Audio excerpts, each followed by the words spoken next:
Muy buenos días. Qué bueno que estamos alabando y glorificando el nombre de nuestro Dios. Qué privilegio adorar al Dios del universo, al Todopoderoso, a la iglesia de Jesucristo. Nadie ni nada la puede limitar para adorar al que vive por los siglos de los siglos. Qué privilegio es estar hoy entrando a la intimidad de su hogar. Muchas gracias por recibirnos, muchas gracias por permitirnos estar con ustedes. Y bueno, en este tiempo tan difícil, en este tiempo de tantas contradicciones, de tantas incertidumbres, la iglesia de Jesucristo debe estar fuerte, debe estar firme, debe estar contenta de saber que Dios está haciendo lo que Él quiere hacer. Así es que esta mañana, desde la bella ciudad de Ensenada, a todos aquellos que nos sintonizan fuera de este entorno, les decimos muchas gracias por recibirnos y abramos nuestro corazón para que la palabra del Señor llegue a nuestras vidas.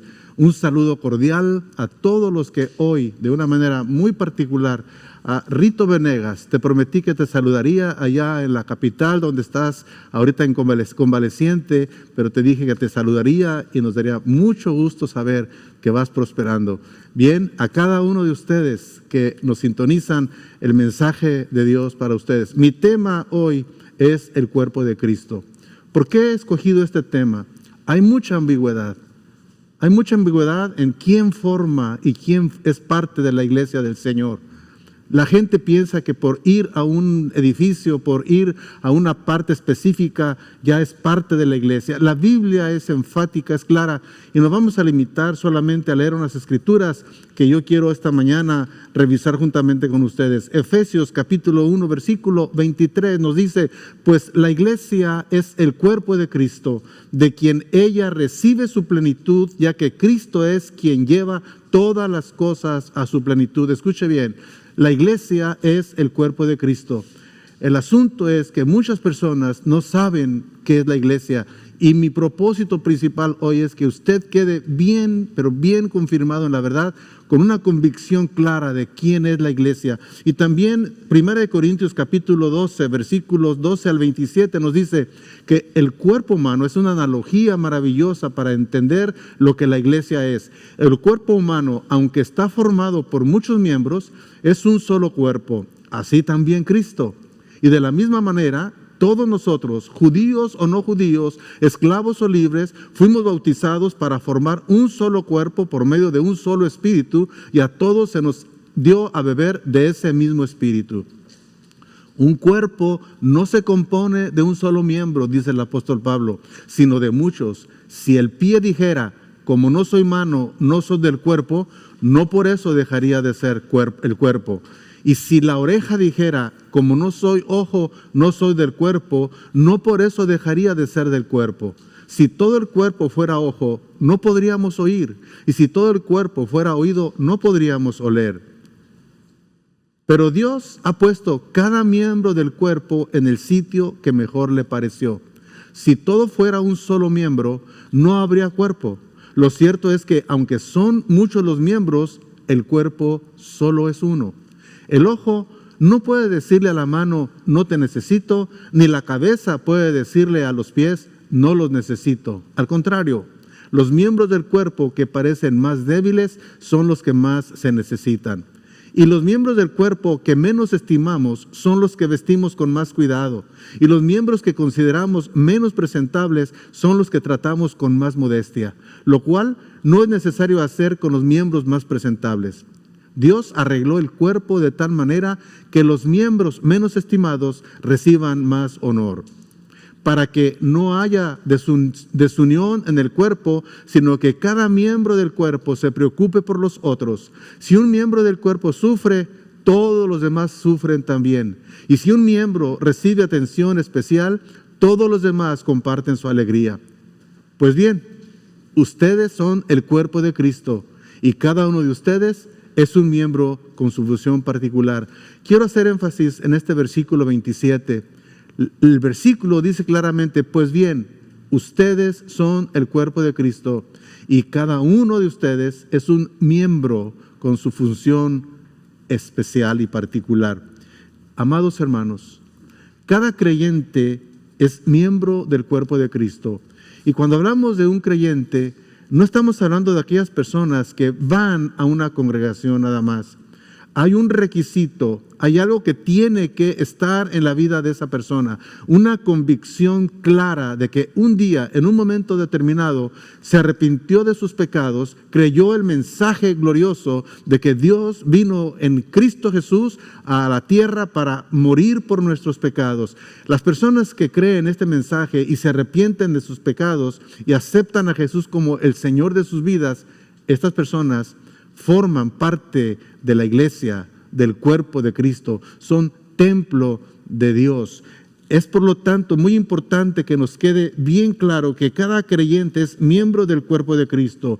Él es nuestra cabeza, Él es el que nos dirige y el mundo debe ver a Cristo a través de nosotros. Por otro lado, hay otra verdad aparejada con esta realidad, que cada miembro del cuerpo tiene una función, su función. Lo que yo hago, tal vez usted no lo pueda hacer, ni lo que usted hace, yo lo puedo hacer. Somos miembros los unos de los otros.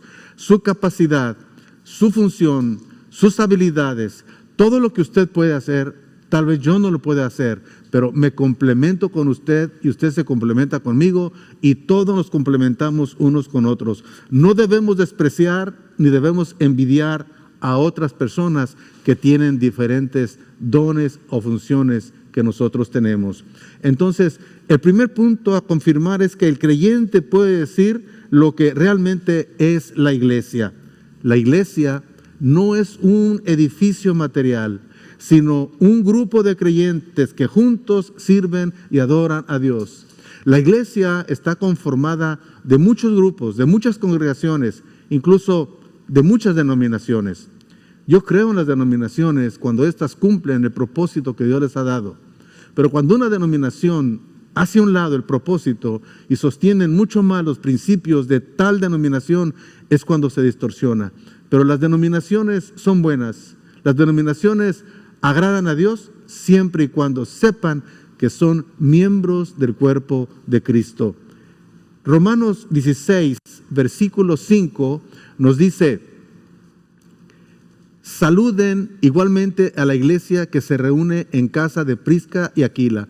Aquí usted puede notar en este versículo que Pablo en el capítulo 16 de Romanos estaba saludando a muchas personas y particularmente en este versículo 5, la primera parte dice: saluden igualmente a la iglesia que se reúne en casa. Quiero decirle que en un principio la iglesia se reunía en hogares. Y aquí vemos y nos da a entender claramente que la iglesia no tuvo en principio un lugar específico donde reunirse, sino que aprovechaba las casas de los demás creyentes para que la iglesia se reuniera. Es como hoy.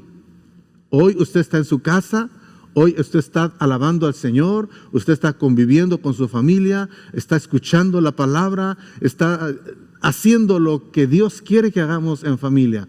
Claro está que Dios también desea que nos congreguemos, aunque muchas veces interpretamos las Escrituras de una sola manera. Cuando el escritor a los Hebreos dice: no dejen de congregarse como muchos tienen por costumbre, estoy seguro que el escritor hablaba en virtud de los hogares que estaban abiertos para ir y reunirnos.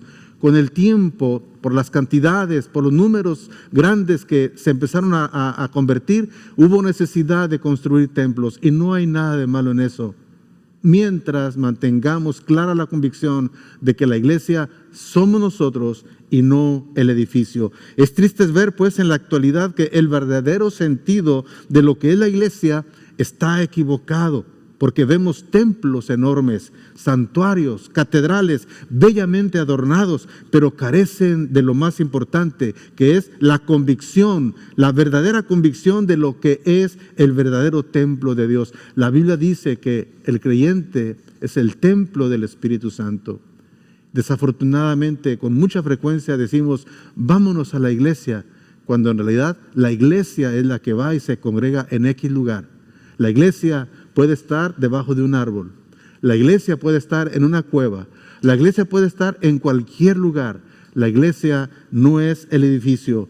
Sin embargo, no estamos en contra de construir para Dios lugares cómodos, lugares hermosos para adorar juntos al Señor. Esto es bueno.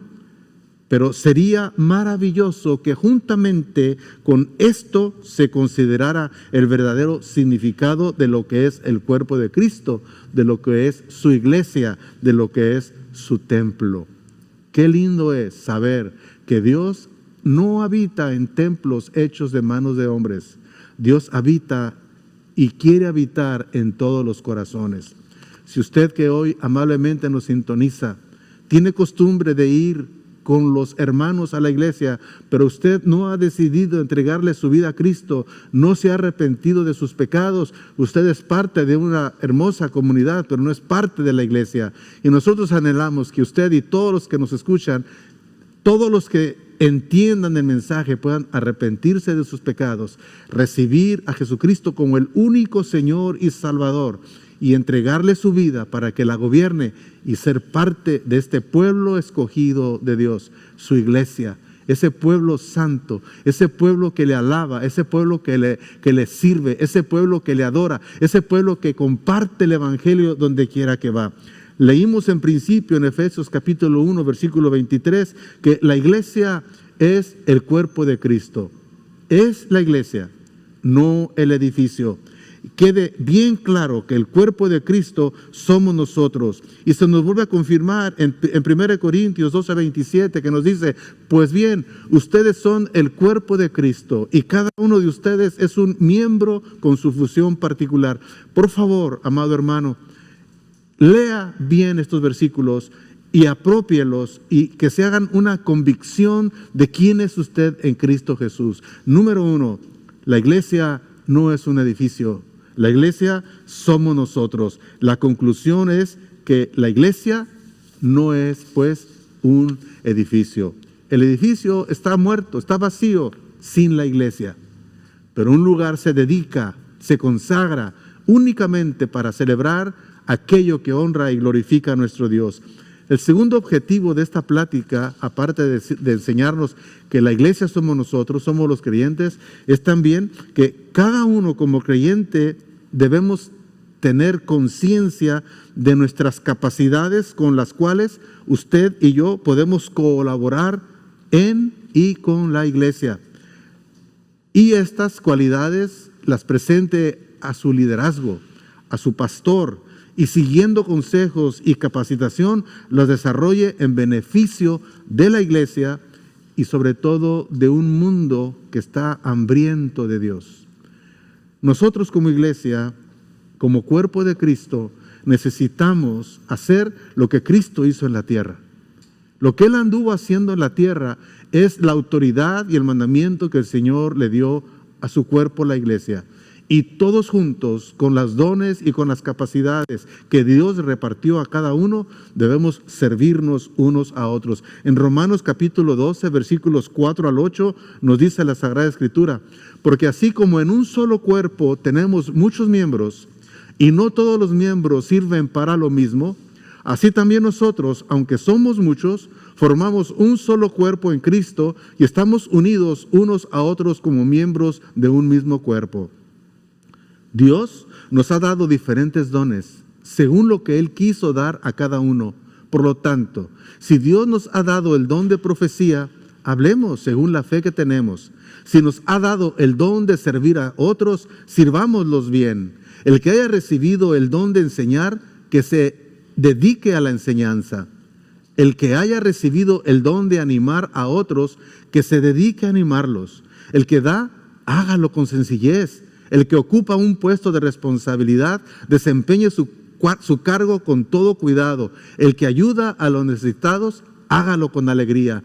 Como podemos observar en esta porción de la Escritura, vemos con toda claridad que lo que el Señor ha dado a la iglesia son dones. Entonces nosotros necesitamos rendirlos. Como podemos ver, cada uno desempeña una función diferente, pero valiosa dentro del cuerpo de Cristo. Nadie debe menospreciar, nadie debe envidiar lo que uno tiene o lo que el otro hace.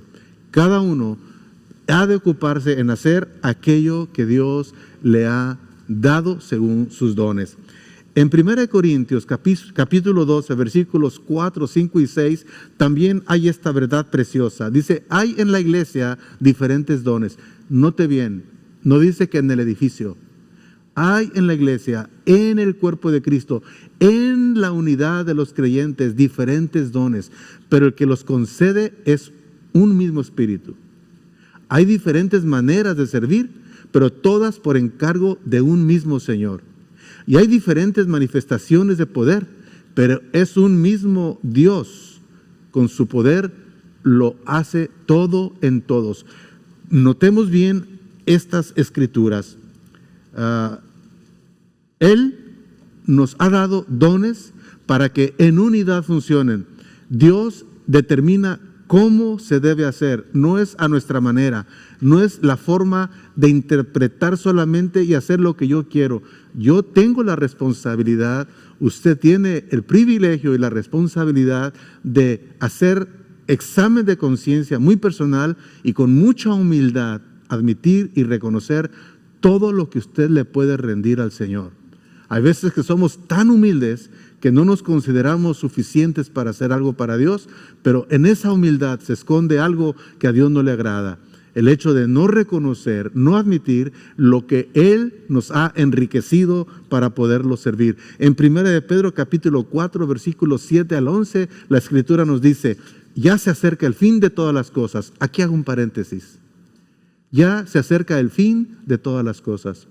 Lo que estamos viviendo tal vez no es el fin, pero es el fin, es el principio de ver algunos acontecimientos a nivel mundial que nos van a enseñar y nos van a orientar a entender que el fin de las cosas, el fin de los tiempos se está acercando. Amados, Cristo viene muy pronto. El Señor Jesucristo está a la puerta y Él quiere levantar una iglesia sin mancha y ni arruga. Y también quiere una iglesia que propague el evangelio para que mucha gente se vaya al cielo. Porque el Señor vendrá con poder y gloria y primeramente levantará a su iglesia. Pero nosotros queremos que mucha gente reciba a Cristo. ¿Por qué? El fin de todas las cosas se acerca. Por eso, sean ustedes juiciosos y dedíquense seriamente a la oración. Amados hermanos, hoy que estamos en casa, hoy que estamos hasta cierto punto relajados, este asunto del coronavirus ha acarreado una unidad sin precedentes, ha acarreado un cambio de vida que nunca imaginamos. Solamente en 4 o 5 días la vida de México y del mundo ha cambiado trascendentalmente. Pero no nos descuidemos, no estemos en casa descuidados, solamente acostados o reposando y olvidados de nuestro verdadero motivo. Hay que aprovechar, es un tiempo para orar seriamente. Y dice el apóstol, haya sobre todo mucho amor entre ustedes, porque el amor perdona muchos pecados. Recíbanse unos a otros en sus casas sin murmurar de nadie. Y lo que subrayo es esto. Como buenos administradores de los diferentes dones de Dios. Nosotros somos solamente administradores. Cada uno de nosotros dice, sirva a los demás según lo que haya recibido. Lo importante de todo, amados hermanos, es que necesitamos entender que los dones no son inventos de nosotros. No es porque usted es profesionista o porque es muy inteligente o porque tiene muchas cosas o es empresario. No, es por gracia de Dios que Él nos enriquece espiritualmente y no para que nosotros vivamos para nosotros mismos, sino que vivamos para servir al Señor en el grupo de la iglesia. ¿Qué considera usted, amado hermano, que Dios le ha dado? Porque es necesario que entendamos, es necesario que haya una conclusión particular. Si estamos hablando que la iglesia no es edificio, sino somos nosotros, y estamos hablando de que la Biblia dice que Él nos ha enriquecido con muchos dones, la pregunta seria para usted y para mí es, ¿cuáles son los dones que Dios le ha dado? La siguiente es, ¿ya los presentó al Señor para que Dios los use? Y una aplicación inmediata es que al usar Dios sus dones, es que lo está usando a usted. ¿Usted está sirviendo a Dios? o se limita solamente a recibir la gracia sin poderla compartir. Quiero decirle que esa no es la voluntad de Dios. La voluntad de Dios es que usted y yo, enriquecidos por el Espíritu Santo, con los dones, con su función y su capacidad, y sabiendo que somos un cuerpo y no un edificio, Dios quiere hacer grandes cosas entre nosotros. Dijo una ancianita, ya muy ancianita, que se sentía muy triste porque ella pensaba que no podía hacer absolutamente nada. Y le dijo a su pastor: pastor, estoy muy triste, ya no puedo hacer nada por la iglesia. Y el pastor muy amablemente se acercó y le dijo: ¿por qué dice usted que no puede hacer nada? Pues es que ya estoy muy anciana, ya casi ni puedo ir al templo, voy cada vez que puedo. Y el pastor, lleno de amor, le dijo: hermana, déjeme decirle que usted sí puede hacer muchas cosas. En primer lugar, cuando yo llego a la congregación, usted es la primera que está ahí. Eso me da mucha bendición, me alienta. Además, usted es una persona que siempre está atenta a mis mensajes. Siempre le escucho asentir con su cabeza que está de acuerdo. Y eso me da mucha alegría y me ayuda mucho. Y en tercer lugar, cuando la veo llorar, cuando veo que la palabra la toca, cuando veo que el mensaje está en su corazón haciendo todo lo que Él quiere hacer y la veo llorar, hermana, eso me alienta mucho para seguir adelante.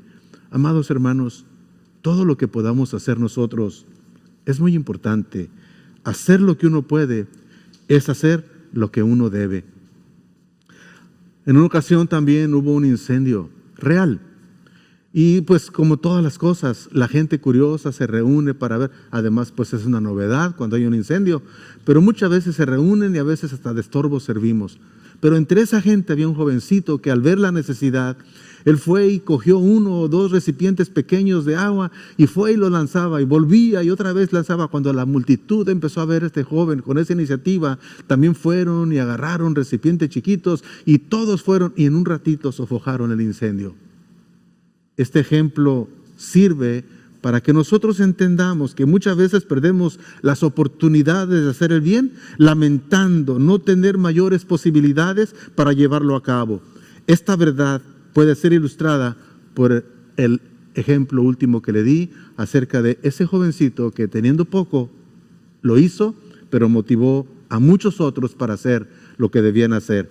Que el Señor pueda decir de cada uno de nosotros, como dijo de la hermana de Lázaro: esta hizo lo que podía. Tal vez usted y yo nos veamos muy limitados. No importa. Dios es capaz de sacarle todo el provecho a lo que Él le ha dado. ¿Sabe?